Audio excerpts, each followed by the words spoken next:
spaghetti. And this will all get cut out of the stream anyways. Here we go. And Spiderman.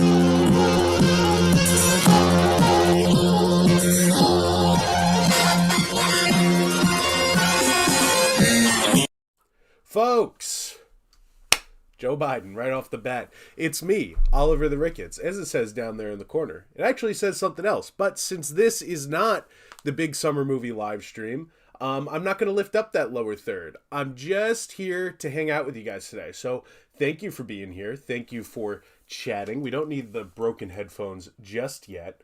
But we're here to talk about my two favorite things. Fast food and Spider-Man. I'm a walking cliche. So the agenda today, it is National Spider-Man Day. That's right, today is August 1st.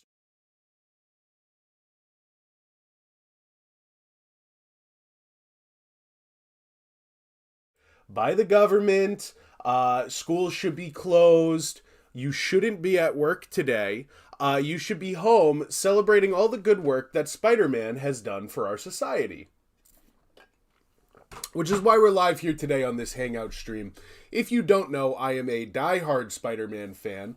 Something that should be obvious for anybody who is at all familiar with my content. I've been making content about Spider-Man, among other things, for almost like 15 years. I was working on something the other day and I was trying to trace back when the first time that I ever came on and talked about Spider-Man was.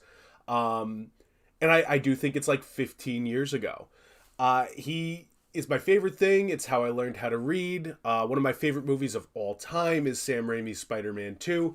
And the character holds a really important place in my heart. So, obviously, National Spider-Man Day. Little excuse to talk about Spider-Man. So we're going to be doing another thing that I enjoy today, which is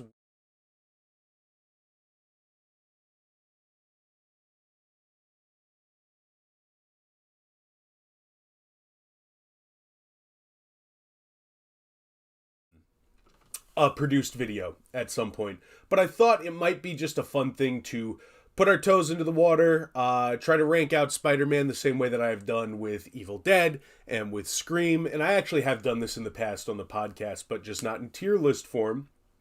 And then when I do that produced video, we'll see how each ranking holds up, because the Spider-Man movies are all very important to me, and they all hold a different place on the list at different points in times. Spider-Man 2 is pretty much always my favorite, but given any day, I could feel completely differently about each movie. There's 9 of these movies now, so we will see how I feel about all of them today versus when I finally get around to making a full ranking video of Spider-Man. And then second item on the agenda today, we'll be talking about a little guest appearance that I made on AN Productions. If you don't know AN Productions, that is my good friend Adam Noyce, who has a ton of excellent content up on his channel, covering all kinds of things. If you're a history nerd, that's where you gotta go. If you love Godzilla, that's where you gotta go. Or if you are a fan of American Genius, particularly the episodes where I'm eating fast food like the McRib, or I'm taste testing chicken sandwiches, his show Fatman and Little Boy, super topical because it's named after the atomic bomb. So we got a little bit of Oppenheimer in there, and that's by design. He did that specifically for the movie Oppenheimer, and for no other reason. He's a history poser. I'm telling you, he's not actually. Anyway, Fatman and Little Boy is a show where Adam and his friend Antonio try out a bunch of different foods. They've done all kinds of crazy things. They've eaten pet food. They've eaten bugs. Thank God they didn't do that while I was on there. But I went on there just a couple months ago. We shot it. And we tried out some fast food. And it was great for me because the last time that I had any kind of fast food before that was the Thanksgiving of the prior year. I'm doing a weight loss thing, as many of you know. It's been going super well. We're down 80 pounds, so that's good. Or maybe it's 90. Or maybe I'll never tell you the actual number.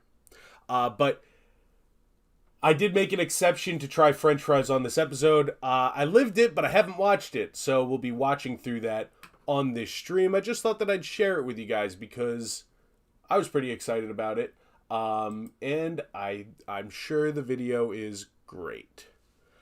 In the meantime, folks, before we jump into anything, I do want to remind you that you should subscribe to this channel. Doesn't this make you want to subscribe? Look at Japanese Spider-Man back there. I do a lot of stuff here, including pop culture coverage. We talk about Spider-Man a lot. I also talk about different kinds of food, different strange happenings and phenomena.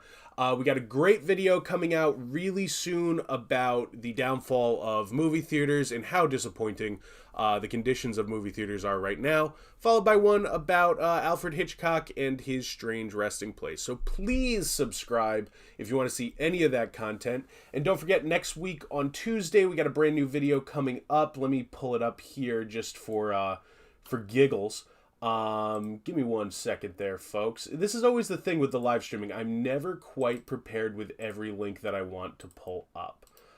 So don't forget, Jeremy and I, if you've watched the channel, you know Jeremy. We filmed a whole video just recently where we told you guys that you're screwing up in the comments. So this is coming out next Tuesday, so 7 days from now. We'll be going through and reading hate comments. As you can see, I think the video came out great. Hopefully it's a new thing that we're doing here, so subscribe for that. 7 days, 2 o'clock. Be there or be square, or don't. I'm not your boss. I'm just me. And folks, with that out of the way, we are going to jump right into the Spider-Man discussion now.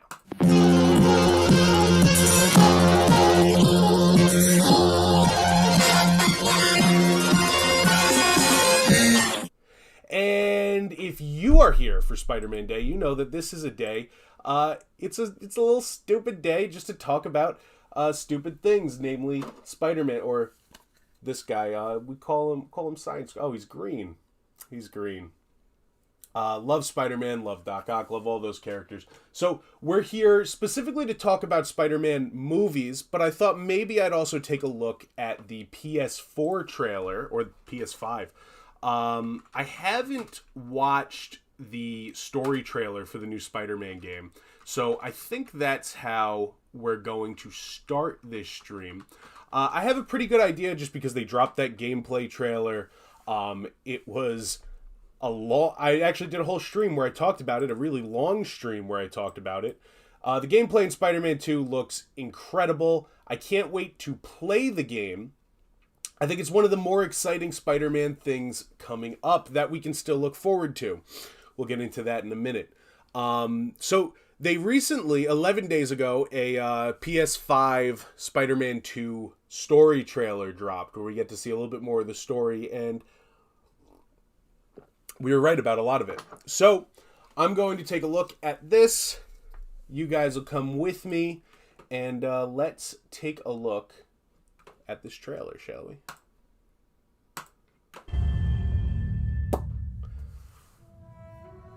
It's going to be an interesting thing even sitting here now. With this game, because second chance. As many of you know, I don't play video games that often. I did play Spider-Man, the first game, to disastrous results. Anybody who actually did play video games wouldn't have a broken mic hanging off of their headphones, but they still work for my purposes. All right? Maybe I'll get new headphones eventually. Watch more videos and I will. But I love the story of that first Spider-Man game, and I have no doubt that I'll love the story of this game as well. And just how well they realize the vision of being Spider-Man in New York City. As I said about the gameplay trailer, I think it looks amazing. And but the story is really what I'm there for. The gameplay just kind of gets in the way for me because I'm not into video games. So let's take a look and hope that the story takes up more of the game than the game. I'm going to take advantage of that. But I need you with me, Pete. I would have never in a million years recognized that that was Peter Parker from the original game. Hold on a second. Look at that. Now, this is the whole thing. I know that they've redesigned Spider-Man's face a few times.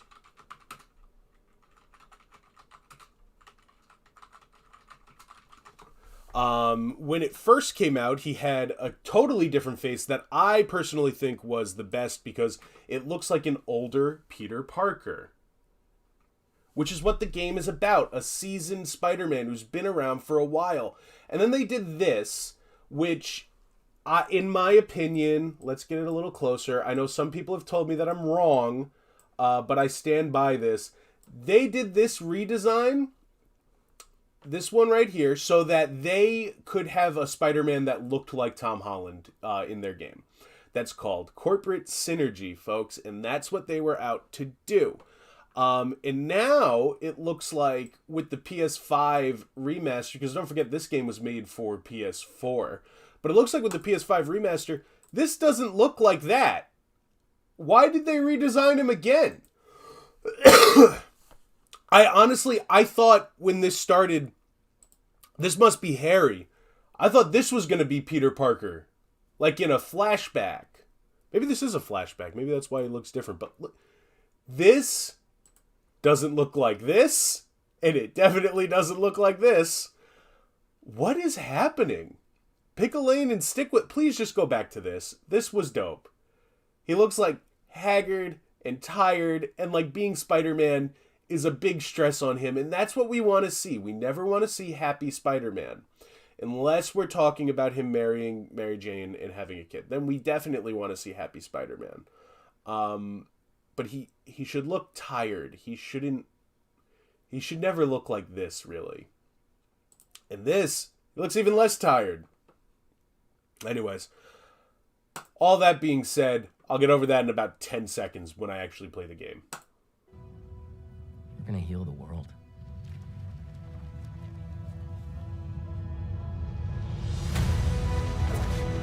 Oh, it looks sick. I'm going to turn this down a little for copyright purposes. Okay, it wasn't a flashback because look, he still looks like that. Right there. Cool idea to have... I don't know that in a lot of Spider-Man media we've had Harry and Miles actually interacting with each other because he's more of a Peter Parker character, obviously. That is one cool thing I like about these games is that Peter and Miles are not separate. You get to see how Miles fits into Peter's world and et cetera, et cetera. When I first started reading Miles, Peter was dead. And then that was actually a concept in the Spider-Men book. Was the first time they ever crossed over. That was one of the big things I liked about that book was like Miles meeting Aunt May, which we saw in the last game.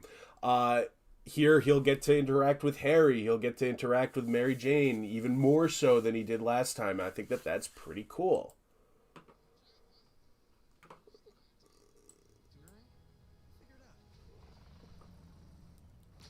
Alright, here's footage that we saw from the last thing. I love that Craven theme. Can we hear that again?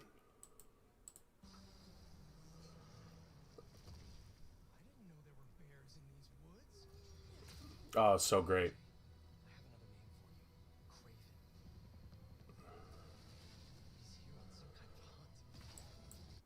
Another thing that I like when Spider-Man does, let's have Peter Parker wearing more suits.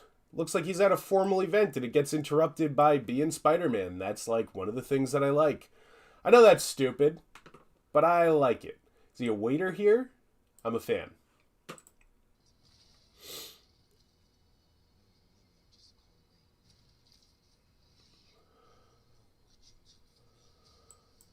Do we think that Miles might get the symbiote at some point? Just a theory. I don't know that that's what's going to happen, but they have confirmed that Venom is not Eddie Brock in this game, which I guess makes sense because you would have wanted Eddie in the story already. I don't at all buy into the theory that it's going to be Peter Parker. That I think is absolutely ridiculous. I don't think that they would have Peter be the villain of the game, and I don't know that I really want to see Peter be Venom. I love the idea of him going a little bit darker when he gets the symbiote suit, but I don't love the idea of him abandoning his principles altogether. Like, he would just be a darker Spider-Man. So I think it's pretty obvious that Venom is going to be Harry, because we're introducing both Venom and Harry at the same time. End of the last game, you had Harry in that tube, which I guess we all thought he was going to be the Goblin, but I think you could just as easily pull off Harry being Venom.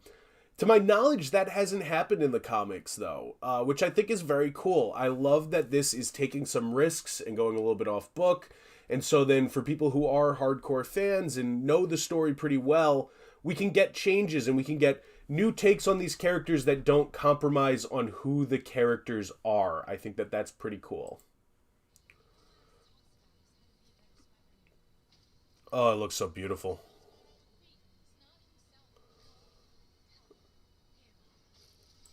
And I love that idea that it's going to be a game where Miles, for a lot of it, is a good guy, and Peter Parker is the antagonist. Now, I didn't say villain. I don't want Peter to be a villain, but I love the idea of him antagonizing the other characters, of him turning into his darker side, especially a Peter Parker in this game who is going to be going through tragedy. We had Aunt May die in the last game. He probably feels very alone. He's still not with Mary Jane.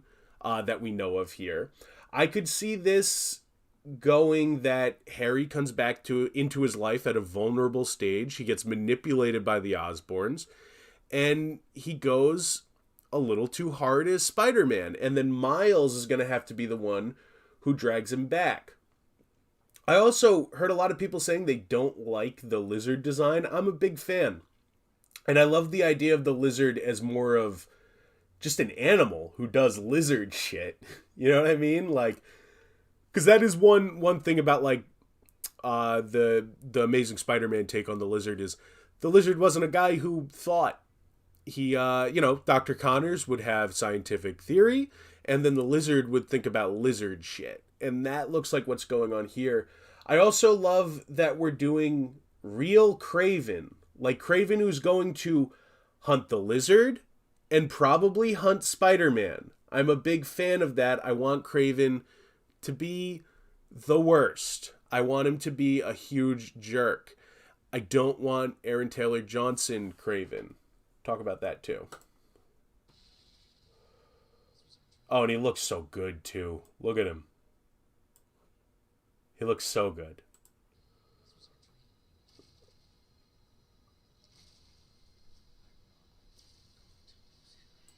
Oh, we got Norman in there, which is very exciting.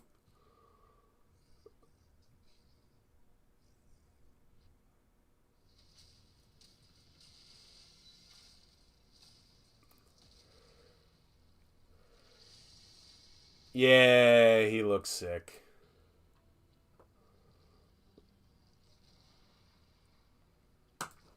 Yeah, that's very exciting. I absolutely cannot wait. I absolutely can't wait. Full stop. It is one of the few Spider-Man things that I think we have every right to still sit around and get excited for without waiting for a long time. Obviously, there's a lot of Spider-Man still coming. We have Tom Holland Spider-Man 4, but honestly, who knows when that's going to happen. And if you've been keeping up with a lot of what's been going on with the writer's strike and now the actor's strike, I was totally expecting Beyond the Spider-Verse sequel to Across the Spider-Verse to be delayed. I am surprised that they've pulled it off of their release schedule altogether. Let's take a look here. So, let's bring this up. As you can see here, Sony, according to Variety, has delayed Beyond the Spider-Verse, but there was talk before the writer's strike even that Beyond the Spider-Verse was something that had not even started production, and they wanted this thing to come out in March.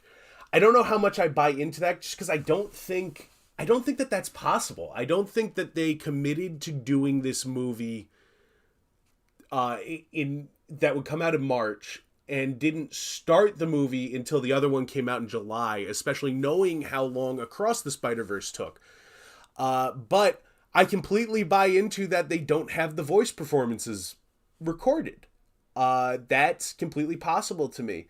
And since we don't know when the actors strike is going to be over, who knows when people like Shamik Moore and Haley Steinfeld are going to come in there and record their voices. So, although I was really looking forward to Beyond the Spider-Verse, and I do think Across the Spider-Verse is great, and honestly, Beyond the Spider-Verse is probably my most anticipated movie, like, in general right now. Of anything coming out, it's that or it's Superman Legacy, and otherwise I don't, not that I'm not excited to see movies, but those are like the two things that I'm like super looking forward to. But I want Beyond the Spider-Verse to be good. So, and I would also appreciate it if everybody who made it great was paid fairly. So this is a good delay. I just hope that we see a release date on that. I also, as you see here, Kraven the Hunter, which I think looks god-awful, was about to come out in September. And it's been delayed by almost a year. Let's look this up. August 30th, 2024. Let's take a look at that again. 2024. That's a year-long delay. It was going to come out October 6th, 2023, and now it'll be August of the next year, which begs the question, if it needed to be delayed this much, how was it ever going to come out in October of this year? What is not done? You know what I mean? Like, what? Because I could see a delay that is about, we want Aaron Taylor Johnson to be able to talk about this movie. You know what I mean? Because I don't see a lot of people getting super psyched about Kraven at all. Namely, is Kraven a super well-known Spider-Man character? Yes. I don't see people who are not overly into Spider-Man being very excited about this. Very similar to Morbius. The only people who knew Morbius were people who read Spider-Man comics. And I don't think Kraven is that obscure. I do think a lot of people who just kind of vaguely know Spider-Man know Kraven. But once you have the movie without Spider-Man, I think the only sell that you have of this movie is Aaron Taylor Johnson playing this character. Which, I personally, I'm not a fan of how it looks. I love Aaron Taylor Johnson, but why is he walking around in a vest for most of this? This is the Kraven that I want. I want that fabulous coat. I want him to look the part. I want him to be ridiculous the whole movie. They should be having fun with this. And I do think the only way that you're selling a Kraven movie without Spider-Man, because if you had Spider-Man in it, I think you could cut a trailer where Spider-Man shows up and he's fighting Aaron Taylor Johnson. And I think that movie would make money. The only way that a Kraven without that is going to make money is if you have Aaron Taylor Johnson aggressively promoting this movie, which is something that can't happen right now during the writer's strike. So I could see a delay of a couple months because the actor's strike is not going to go on that much longer. It just can't. The studios are going to realize that they can't do anything without the actors. That's true of the writers too, but unfortunately I don't think that the billionaires in charge understand the value of a writer's creativity. But an actor, it's immediately recognizable that they need these people. So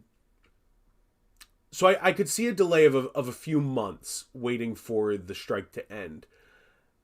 Delaying the movie almost a year to me screams that it needs reshoots. And that this movie is not done. And that they were rushing to finish it by October. Which is insane. And it just goes to show how certain divisions at Sony don't value the Spider-Man character, especially when it comes to spin-offs. The whole property should be getting treated with reverence. You should be treating this as the crown jewel in your whole thing. And that is what they've done with things like Spiderverse and with Tom Holland's Spider-Man. Those are great movies that show respect to the character.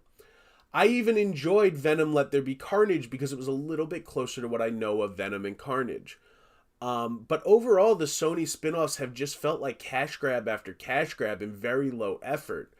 I don't know how you could be building a universe with Spider-Man, or Spider-Man characters, that is, and not think Craven's gotta hunt somebody. That's part of the character. He needs to be a jerk.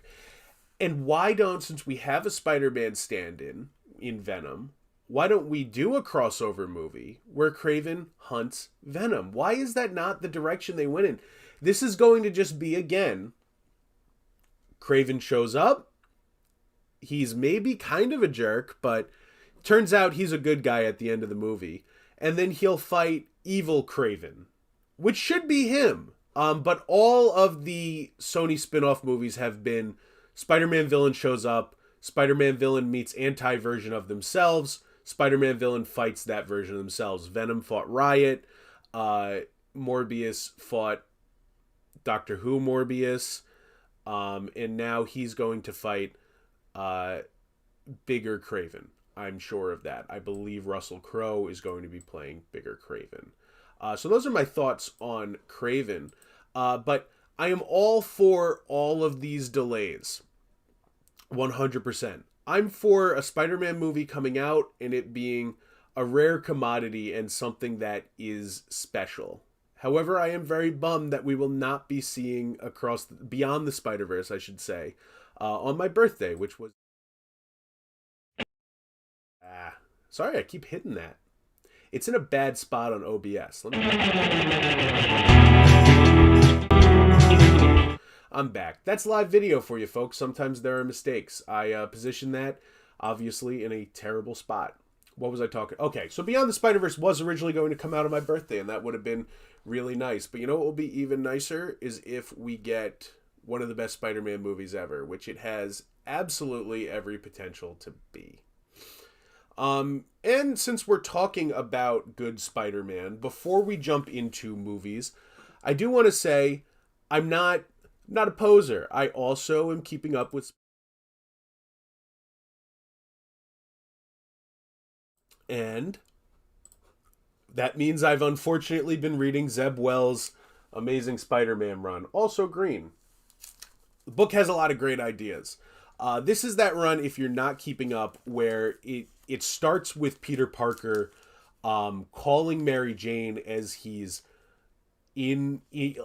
desolate. He's burying his Spider-Man suit. He's screwed up in some way, and he calls Mary Jane and he goes, I'm sorry. And she says, I can never forgive you, Peter. And then he's on the run from the Fantastic Four, from the authorities. And then we find out at the end of that first book that Mary Jane has kids with another guy named Paul, the greatest Spider-Man villain of all. I think this would actually be a halfway decent idea. Let's look up Paul.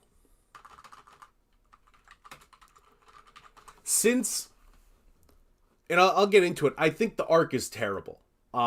Peter Parker is not acting like Peter Parker. He's being a huge jerk. And it does go into the whole narrative of how Marvel Comics right now are so dead set on things staying the same with Peter Parker. They can't let him get married. They can't let him have kids. They can't let him grow up. He's been staying a screw up this whole time. And frankly, I'm completely sick of it.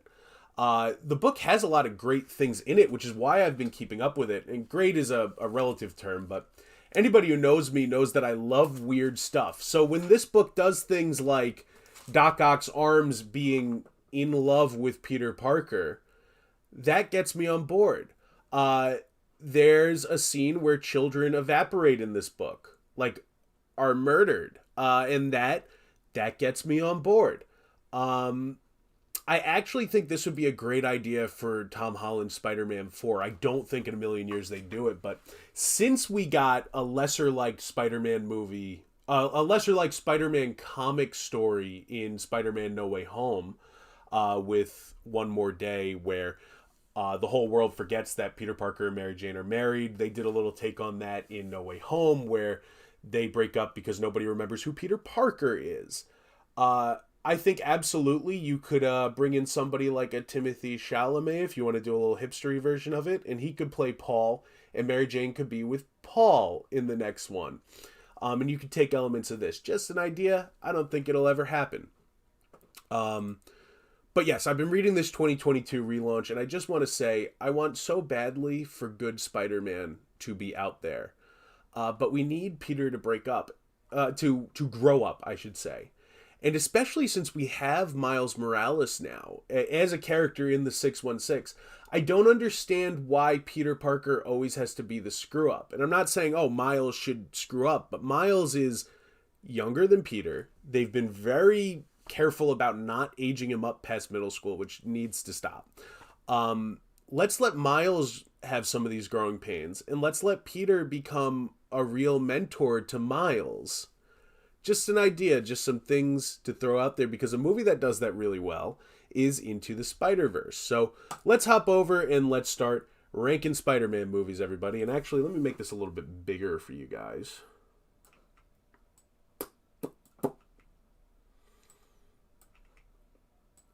And again, you have to forgive the rambliness of the stream. I love Spider-Man, and I want to talk about it all the time, so that's what we're going to do. I'm going to bring myself down over here. And let's rank some Spider-Man movies, everybody. Starting with Spider-Man 2002. This is Sam Raimi's Spider-Man. This is Tobey Maguire. This is, of course, the version of Spider-Man that I grew up watching. I would watch these movies all the time. I actually bought a DVD player in 2002, or my parents did, so that I could watch this movie again. I was very young when this came out. I was actually in preschool, and one of the big memories that I have of it is somebody telling me, you would love Spider-Man, I love Spider-Man, but unfortunately, he doesn't talk because he doesn't have a mouth. And so before watching the movie, I was really convinced that Spider-Man, for some reason, wasn't going to talk. What's that about? He talks a lot. Anyways, I think Spider-Man 1 is, even still, a really well-constructed movie. I really love how it juxtaposes Peter Parker's transition into being Spider-Man with Norman Osborn's transition into being the Green Goblin, and how one of them is on the hero's journey and one of them is on the villain's journey. Everybody said everything that needs to be said about this movie, but it does hold a really special place in my heart, if only because it's the movie that brought Spider-Man into the mainstream. Actually, something that I think we should take a look at before I place this. Let's watch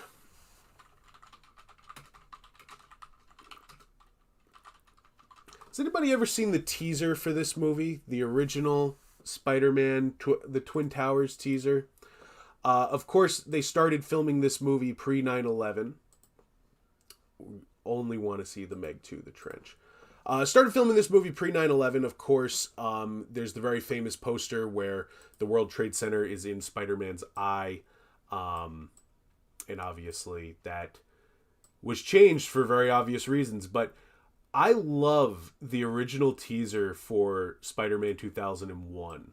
2002, I should say. I think this is one of the best pieces of marketing that has ever existed. Now, keep in mind, at the time, there have been a few attempts at bringing Spider-Man to the big screen, one of which being James Cameron and Leonardo DiCaprio's attempt. There was an attempt by David Fincher to do one. But this is... So when this finally showed up, just this trailer is kind of like... It's kind of like a little short film about Spider-Man. And we'll put it on here. So rather than it being just a commercial for the movie, with scenes for the movie, we get this panning shot of New York City. So when you're sitting in a movie theater, you don't know what this is really going to be. You know what I mean? Like, you've got this thing, here's the bank, it's being robbed. Very hardcore early 2000s. Pretty rad. Right, so here they go. And then as they're coming out, they're in a helicopter. And something's going on here. This is not in the movie. Now the helicopter's stuck. Look at it getting pulled back. And what an image this is. That's something straight out of the comics. And as we can guess what happens here, they're in a giant spider web. Oh man, that gives me chills still. That's still such a great image to promote this movie. And it's completely in the spirit of Sam Raimi's Spider-Man. And obviously this got pulled for very obvious reasons. But it's a great piece of history. And again, something that just shows that this Spider-Man was so synonymous with New York City. Oh man, what a great piece of marketing. And there he is. That's in the movie. And it's Spider-Man for the first time ever on the screen. How could you not love that? How could that not be 100% thrilling to everybody? Seriously, how? So let's, with all the nostalgia aside, I will also say this movie has a lot of scenes in it that are incredibly cheesy, very corny, and so it makes it hard to show to someone who is not already a huge Spider-Man fan. I do think it's a movie anybody could enjoy before anybody jumps down my throat, but it doesn't hold up as well as something like Spider-Man 2. So for this reason, I'm putting Spider-Man 2002 in my B tier, but I love it to death. Now, Spider-Man 2 is another story because Spider-Man 2 is one of the first movies I ever saw in a movie theater where I walked out and I said, oh my God, I love movies.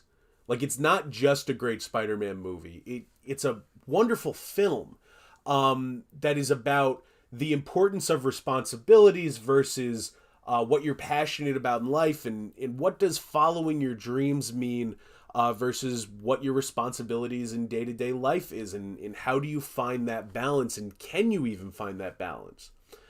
As an adult, having watched Spider-Man 2 many, many days in my childhood, as an adult, I still revisit this movie because I still find the themes so relevant. All the performances are incredible, and it also features my favorite turn of my favorite Spider-Man villain, that being Alfred Molina as Doc Ock. Absolutely incredible. There's not an ounce of fat on this movie. There's nothing about it that I would change. There's even great scenes that take advantage of Sam Raimi's horror director roots. The surgery scene, for example, and just so quotable. One of the best of all time endings of a movie, and I always have my theory that Aunt May in this movie knows that Peter Parker is Spider-Man. And if you watch this scene where she's explaining to him why she wants Spider-Man to come back with that in mind, I think that makes the scene so much more powerful. The scene where she tells him everybody loves a hero, people line up for him, scream their names, stand in the rain, all for the person who taught us to hold on a second longer. I believe there's a hero in all of us that teaches us to be steady, to be strong, and give up the things we want the most, even our dreams. And when you look at that through the lens that she knows Peter Parker is Spider-Man, and he's stopped being Spider-Man in order to serve himself and to better enjoy his own life, and she's telling him that's wrong. We do what our calling is in life, and that's important. When you have a greater purpose and a greater calling, you have a responsibility not just to yourself but to the universe to do those things. And then of course this becomes the message that Peter tells Doc Ock at the very end, which encourages Doc Ock's sacrifice. It's such a well-written, tight script. And I have no problems with it, and that's why this movie is in my S tier. It is my third favorite movie of all time, and it is absolutely my favorite Spider-Man film, full stop. I know a lot of great stuff has come later. I know a lot of people will fight me on that, but Spider-Man 2 is the best one. Now, Spider-Man 3 is a misunderstood movie. I'm not one of these Raimi fanboys who thinks that's the perfect iteration of Spider-Man and there can be no better. I think Sam Raimi got it absolutely right one time, and then he made two enjoyable but flawed Spider-Man movies otherwise. Now, Spider-Man 3 I think is overhated because of one very atrocious scene, which I'm not going to pull up here, but Peter Parker dancing. If you bring this movie up to anybody, that is all that they talk about. Isn't that the one where he dances and he turns emo? And I'm not here. There's a million YouTube videos that better discuss why this movie turned out the way that it did, more than I can do live on a stream. But I will say there's a lot of great themes to Spider-Man 3 about hate and about letting revenge and hate rule your life. Very relevant themes to Spider-Man, and for a 2007 movie, a lot of really great fun set pieces, like when he stops the crane, like, of course, the ending with Giant Sandman, and that fight that he has with Harry at the very beginning of the film. The movie also takes its time to contemplate what it means to be consumed by hate and by revenge, and I really appreciate that. It's just that it does it in this soap opera little package where it makes every person in the movie utterly and completely unlikable, especially Peter Parker and Mary Jane, which is very disappointing. And that, although there's moments of brilliance in the movie, and I would have loved Spider-Man 4 to see where this all turned up, and there are so many great characters in the movie, it's still just a C to me. But it's definitely not a D, and it's definitely not the overhated movie that everybody seems to remember. And speaking of overhated, what about Amazing Spider-Man 1? Absolutely one of my favorite takes on this character. I think there's a lot of misconception about who Peter Parker is, right? Peter Parker is cool. Peter Parker is a hoe. Like, Peter Parker was only not cool in the comics at the very beginning, and that's only because he was kind of a jerk before he was Spider-Man. He was kind of unlikable before he was Spider-Man, and being Spider-Man taught him to be those things. And that is only ever reflected in Andrew Garfield's take of the character. Peter Parker would have been a cool guy to hang out with, especially post-Spider-Man.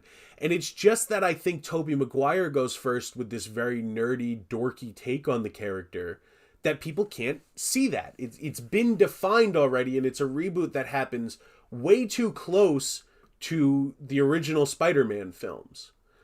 I could talk about that for hours, but Amazing Spider-Man 1 is such a great take, especially on Ultimate Spider-Man, which is the Spider-Man that got me into reading comics. And I think that this movie has so much heart. I think, and it may be blasphemous to say, I do believe that Amazing Spider-Man is the superior Spider-Man film to Spider-Man 2002. I think all around, all of the performances are better. I think the emotional highs hit a little harder. And I just think it's a movie that came out at a time when people were not willing to accept a new Spider-Man. There's also a lot of great themes about growing up and becoming your own man. It's a great coming-of-age story. More so than I believe something like Spider-Man Homecoming, which that's its big claim to fame. I think Dennis Leary does a lot of heavy lifting in this movie. And so, for all of these reasons, I'm putting Amazing Spider-Man 1, not Amazing Spider-Man 2, in the A column. It's a great movie. I rewatch it all the time. Now, Amazing Spider-Man 2 is what that franchise is unfortunately remembered for. And I think that that's really unfair, because I think Amazing Spider-Man 2 is full stop the worst Spider-Man movie that's ever been made, still to this day. But unfortunately, I also think Amazing Spider-Man 1, the first one, is one of the better Spider-Man movies. But it's not remembered as that because Amazing Spider-Man 2 had a bigger marketing push, it was a bigger movie, and it was a bigger disappointment. People remember Blue Electro. People don't remember Dane DeHaan as Green Goblin, thank God. I will say this is the best Spider-Man has ever looked in a movie, though. And I still get enjoyment from watching those scenes where he's being Spider-Man. Also, Gwen's death scene, absolutely incredible. The movie is still only a D, with the caveat that there are no Spider-Man movies that I do not like and enjoy. If Spider-Man is in the movie, I like the movie. But this is the one that I like the least. Following that up, we've got Spider-Man Homecoming, which is a movie that I hated the first time I saw it. I don't love the take on Peter Parker that he would only be interested in being Spider-Man to be in the Avengers, to impress Tony Stark. I don't love Spider-Man wanting to help people being selfishly motivated. But the more that I watch this movie, and especially with what they've done with the movie after, making the whole trilogy Spider-Man's origin story, this is a much stronger film over time. Because now you have this being the true origin. It's the one where he gets his spider powers and first starts being Spider-Man, but he only truly realizes what it means to be Spider-Man in Spider-Man No Way Home. I also love that this whole trilogy takes the idea of Peter Parker having a mentor figure, first being Tony Stark, then being Mysterio, and then finally the only mentor that can actually make Spider-Man be Spider-Man is other versions of Spider-Man. It's himself in Spider-Man No Way Home. I think that that's thematically really beautiful.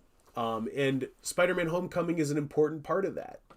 I also think that this movie has one of the better Spider-Man moments in understanding Spider-Man mythology, which is when the Vulture tells Spider-Man, you can go to Homecoming with my daughter, take her in there, have a great time, and forget all about me and my plan, and I'll never bother you again. But if you do go after me, and you do leave my daughter at Homecoming, I'll murder you and your family. And all of your problems could be over if you would just let this go. And the thing that a reasonable person would do, a person who is self-serving, they would let it go and they would go to Homecoming and have everything that they've wanted for the whole course of the movie. But because it's the right thing to do to go after the Vulture, Spider-Man, of course, goes after the Vulture. And I think that that's really cool and something I would have wanted to see more of in the movie. I want Spider-Man that only wants to do good things. And that's a really powerful moment in this film. So I'm putting Spider-Man Homecoming as a C, but a really positive C. Spider-Man Far From Home, I think, is the most overhated Spider-Man movie by a long shot. This is a great film. Lot of amazing Spider-Man set pieces, really cool top tier villain in this movie as well in Mysterio, Jake Gyllenhaal's portrayal of that character. I also love that the movie shows how hard it is to balance being Peter Parker and being Spider-Man. Every time that Peter wants to do something for himself in this movie, Spider-Man pulls him away from it. And that's really all that we're asking for from a Spider-Man movie. That's what we want to see. And so for that, I'm putting Spider-Man Homecoming in the A tier. I said what I said. It's better than all of these ones below it. Twitter has overhated this movie. With the caveat that this has the worst Spider-Man scene in it. Worse than maybe not worse than the musical number in TASM 2. But the scene where he calls the nuclear missile strike on the bus, not cool. A Spider-Man No Way Home was a movie I was so incredibly hyped for. I've talked about it ad nauseum at this channel so much. And it's rare for me that a movie is so hyped up and I'm so excited and it hits all of those expectations and goes above and beyond. This is exactly the movie that I wanted it to be. I also think that this is a key example of something being really good and being so good that then people have to turn around and be like, oh, I hate it now, because that's interesting. This movie's everything it should be. It shows such respect to the Spider-Man character, both old eras and new eras. Everybody has such great chemistry, and when you're watching it, it's the only Spider-Man movie that actually feels like a Spider-Man comic book, and a really good Spider-Man comic book. I also think it's the movie that shows that you can handle cameos in anything just by rolling them in and making them part of a story. Nobody shows up here just to show up. They're all key and important parts of the plot that's going on, and they all go to elevate Tom Holland's Spider-Man. And for that reason, I'm putting Spider-Man No Way Home in the S tier. Not as good as Spider-Man 2, but definitely my second favorite Spider-Man movie. And then we get to what is technically the best Spider-Man film. I think Spider-Man Into the Spiderverse is such an amazing movie. You can almost not say anything that hasn't already been said these last couple years. This is one of the best movies to come out in the last 10 years, let alone a Spider-Man movie, let alone an animated movie, let alone a movie about superheroes. This is just a great film. And the animation is absolutely beautiful. The only downside is how many people didn't see this thing when it came out in a movie theater. Something that is being made up for now with Across the Spider-Verse.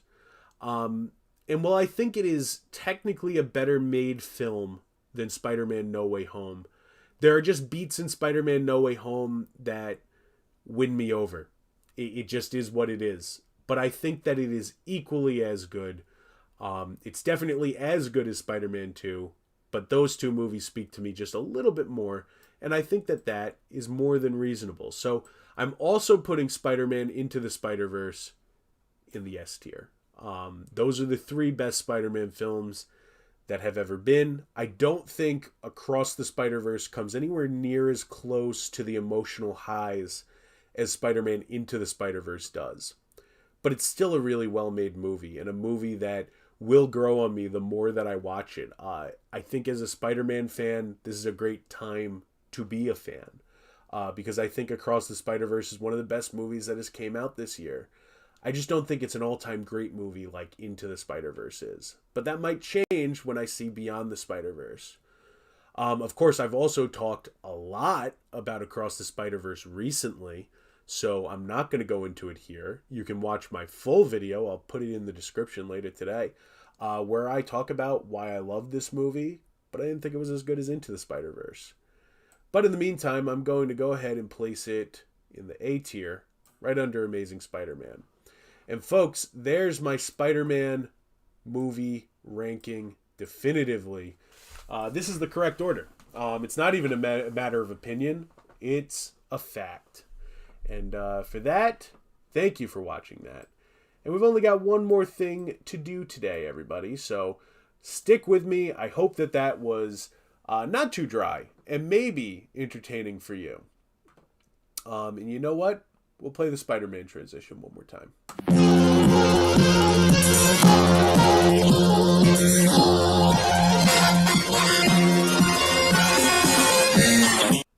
And we're shifting gears here, everybody. We are moving away from Spider-Man really quick, just with one more happy Spider-Man Day to all those who observe and celebrate. And we're moving into the other big thing that we talk about here on this channel, and that is, of course, fast food. We love food here. Not something that I talk about a whole lot anymore, but anytime that I do an appearance and I talk about something, I want to share it with as many people as I absolutely can. So before I go, let's jump into this video that I made with one Mr. Adam Noyce at AM Productions, and that would be their latest episode of Fatman and Little Boy. We're going to be live reacting to this thing. You want a secret? I watched it already. It was good, and I like it, and I think that it's fun. Unfortunately, I have no idea what Adam looks like. As you can see, we did this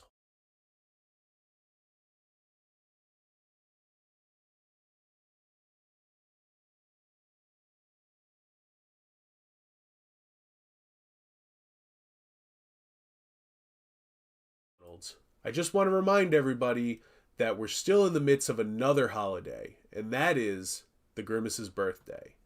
And you may be saying, oh, I thought that was over this month. You're wrong. The Grimace's birthday is forever, baby. Let's go.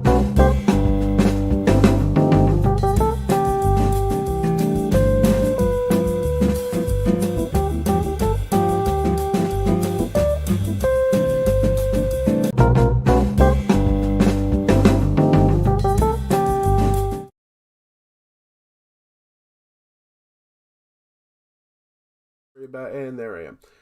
All right, let's take a look. Fatman and Little Boy episode featuring yours truly. Starting in 3, 2, 1.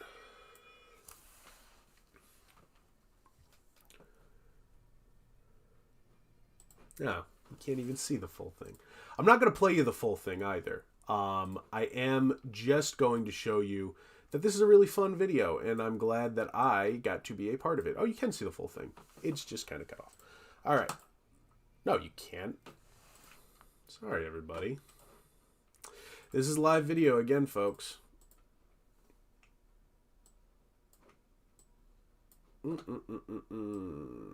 Adam's probably really happy with this. Showcasing your work. And I didn't even have the common decency to come prepared. What are we going to do about it? If you don't know, we actually do have a little bit of history together on camera. Adam and I, we've streamed together quite a lot. Here we are. I'm wearing a hat, and he's wearing a hat. What a classic. So it's not even... The secret is I do know what he looks like. But I've forgotten since then. All right, and we're going to fast forward through me talking. So we had a bunch of different French fries. We tried them all out. And we told you which ones were honestly the best. Let's cut to the first segment. Now, here's one of the biggest embarrassments of my professional career, and let's take a look at the segment.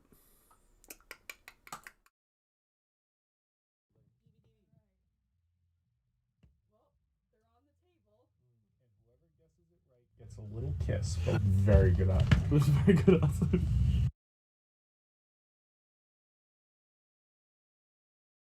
To goat either the Fatman and the Little Boy into giving me a kiss, but I did notice a little comment here that clarifies who the kiss is from.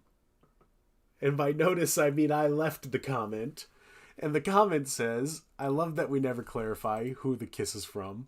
It's from Frank. So if you were wondering, it's from Frank. All right. Okay, let me feel the box. This is a shoestring fry. This is a shoestring. I'm calling McDonald's Yeah, right now. yeah.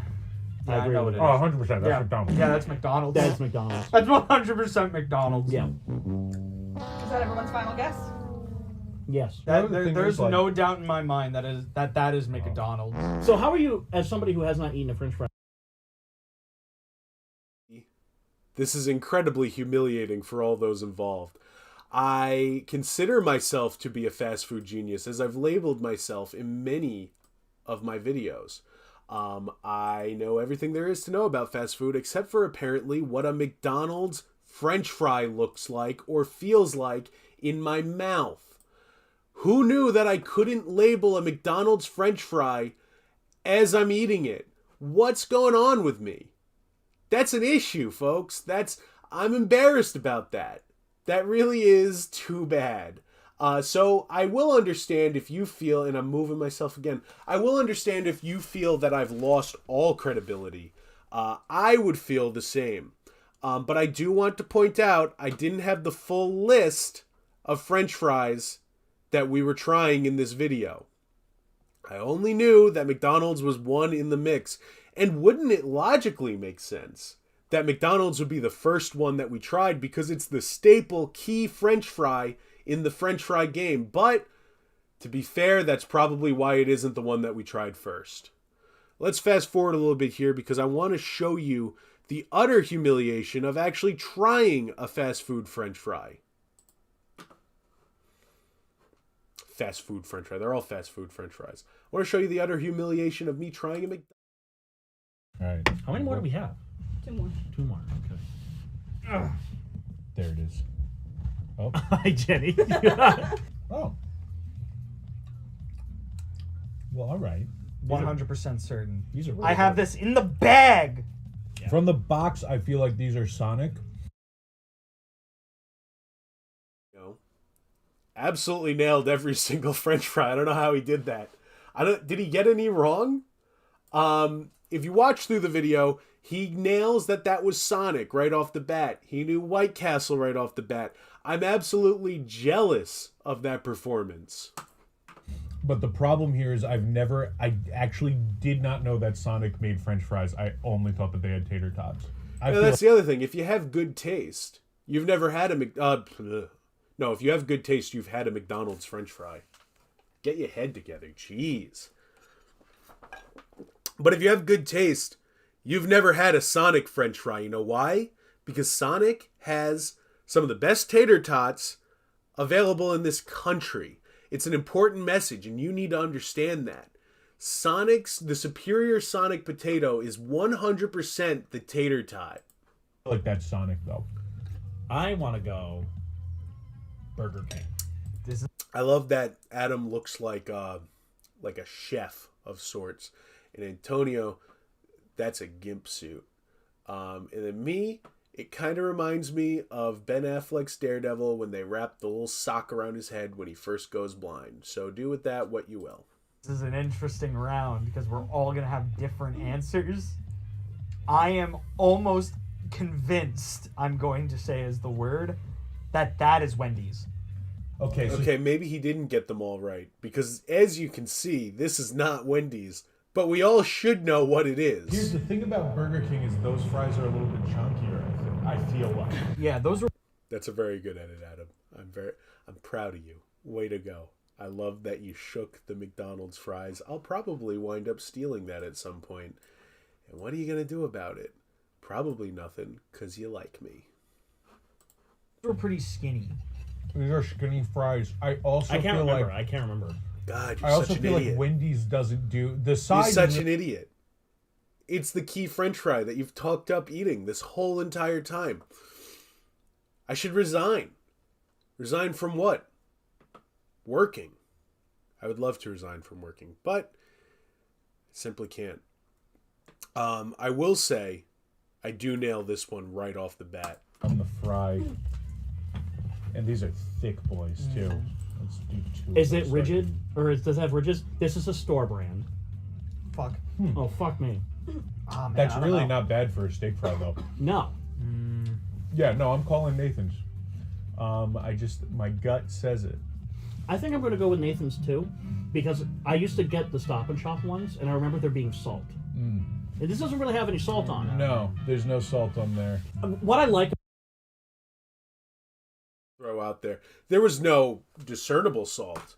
I will say, when you do something and you're blindfolded, the power of suggestion is very present.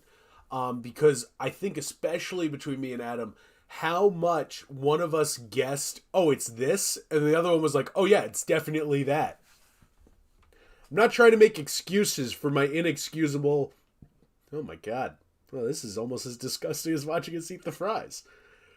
That is a weird thing. Like, I'm so opposed to watching videos of people eating unless it involves someone I know or myself. What was I talking about? about that though, in all seriousness, and this is why I think oven baked French fries get a bad rep. I love that potato taste. Oh, I agree. It's just a different sort of thing. It's Yeah. not really like French fries. Yeah. I don't. Yeah, I'll go with Nathan's too. All right, now I need everyone's ring. Yeah, and who was right? It was me. It was See, this Nathan's, sucks because we're baby. going to definitely look at this on a different level to Like a fast Well, food. yeah, fast food ones. because it's a different kind of food. Yeah, so like it really doesn't compare, but The Nathan's Fry, 6 out of 10. Easy. like it. I want to put it high though because I'm like I love the potato taste. you If know? it is Nathan's, and I guess I can't speak to that because I don't know that for sure.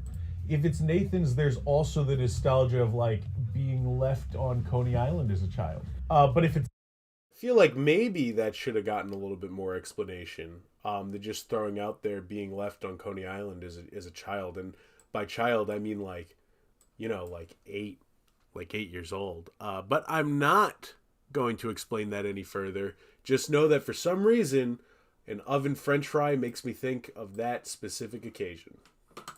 it's not Nathan's, then I'm just an idiot. then you're just a retard. I am giving this a 7, another 7. Okay. I'm going a 6, but it's an enthusiast. It's a 6 with a smiley face next to it. I will write that down. You know what? I'll.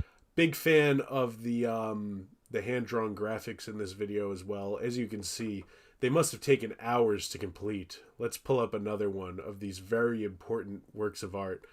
I just can't imagine sitting at the easel and really just sending it, putting all that time in. Where's the Five Guys one? That's the one that I like. That's the one I like. That's the only one I like. It's the thing about this video that I enjoy. That's not true. I like the whole video. Don't you think this is a great stream? I think so. That's why they call it a Give hangout him a stream. 4, We're hanging out. And, but I'll do one little stick figure for each. What a work of art. Let's get this up full.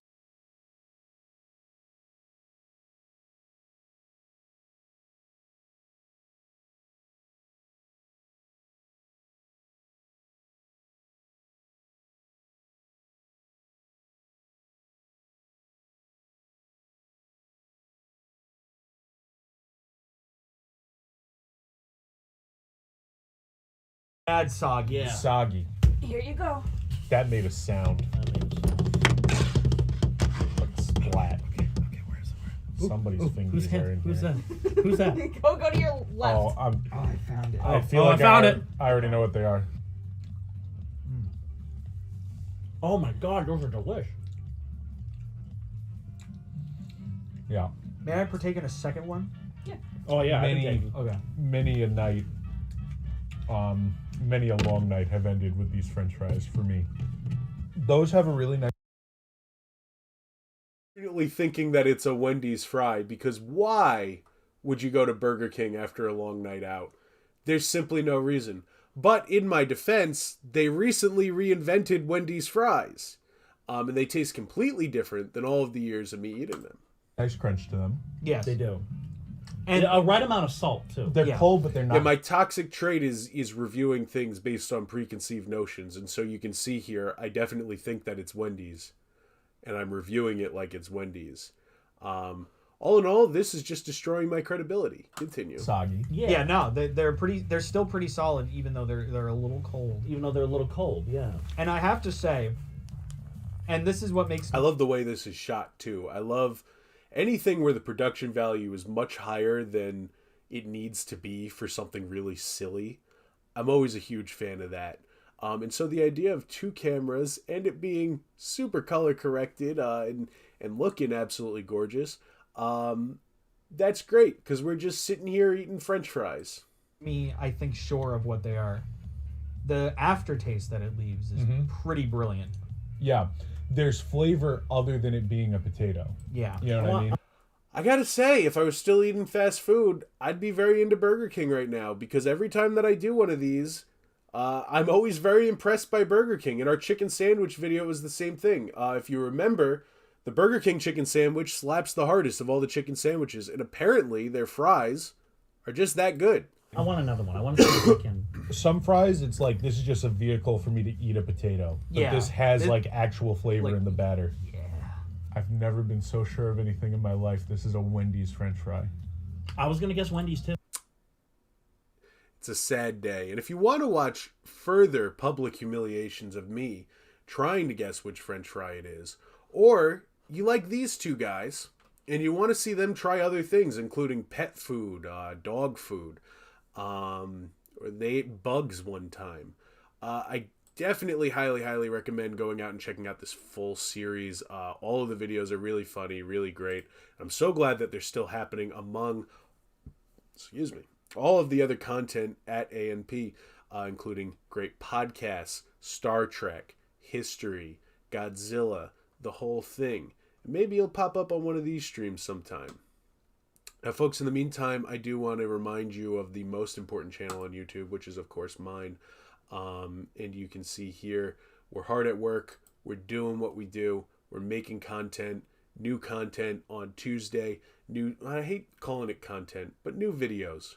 And they're all coming. I'm trying to do a little bit of everything, including talking about Spiderman, talking about food, talking about social experiments and strange happenings. I'm doing it all here on the channel, and the only way that I can continue to do things like that is with your support. So please consider going and subscribing to other productions and media. It is greatly appreciated. If you're watching one of my videos, toss it a like. And folks, in the meantime, happy Spider-Man Day to all those who observe and celebrate. I'm Oliver the Ricketts. I love Spider-Man, and I'll see you next time.